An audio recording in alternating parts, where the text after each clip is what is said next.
السلام علیکم سامعین، 23 جمادی الآخرہ اور 26 دسمبر ہے۔ خبر کا عنوان ہے جاپان ایئر لائنس پر سائبر اٹیک۔ یہ آج ہی ہوا ہے، جمعرات کے دن صبح تقریباً 7:30 بجے جاپان ایئر لائنس پر سائبر اٹیک ہوا ہے۔ سائبر اٹیک سے نقصان یہ ہوا ہے کہ جہاں جہاں ہوائی جہاز جانے تھے وہ روک دیے گئے ہیں، ٹکٹ کی فروخت بند کر دی گئی ہے، اور اس کے بارے میں مزید تفصیلات کا ہمیں انتظار ہے۔ خبر تھوڑی تفصیل سنیے۔ جاپان ایئر لائنس پر آج جمعرات کے دن صبح سائبر اٹیک ہو گیا ہے۔ اس وجہ سے بڑی تعداد میں گھریلو اور عالمی فلائٹ متاثر ہوئی ہیں۔ ٹکٹوں کی فروخت پر روک لگا دی گئی ہے۔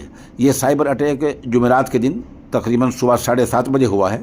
اس سے ایئر لائنس کا داخلی، اندرونی اور باہری نظام متاثر ہو گیا ہے۔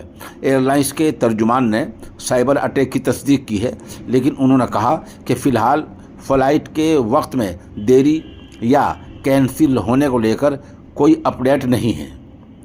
جاپان ٹوڈے کی رپورٹ کے مطابق سائبر اٹیک کی وجہ سے جاپان ایئر لائنس کی 9 گھریلو اڑانیں خدمات ڈیلے ہو گئی ہیں۔ ان جو جاپان کے اندر جو ہوائی جہاز چلتے ہیں وہ مؤخر ہو گئی ہیں، ملتوی کر دی گئی ہیں۔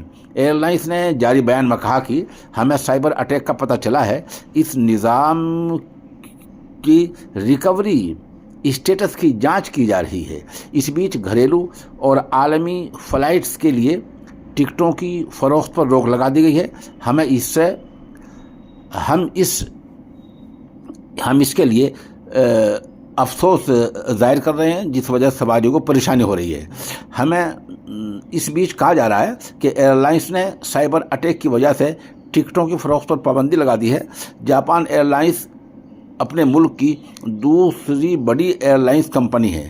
بہرحال آپ سمجھ سکتے ہیں، یہ جدید آلات ہیں، جدید مشینیں ہیں، کمپیوٹرائز نظام ہے، اس پر سائبر اٹیک ہو سکتا ہے، اور وہ کہیں بھی ہو سکتا ہے، کسی بھی وقت ہو سکتا ہے۔ جاپان جیسے جدیدیت کے حامل ملک کی ایئر لائنس پر سائبر اٹیک ہونا بہت بڑی بات ہے۔ آج تھوڑا اٹیک ہوا، یہ کہیں زیادہ بھی ہو سکتا ہے۔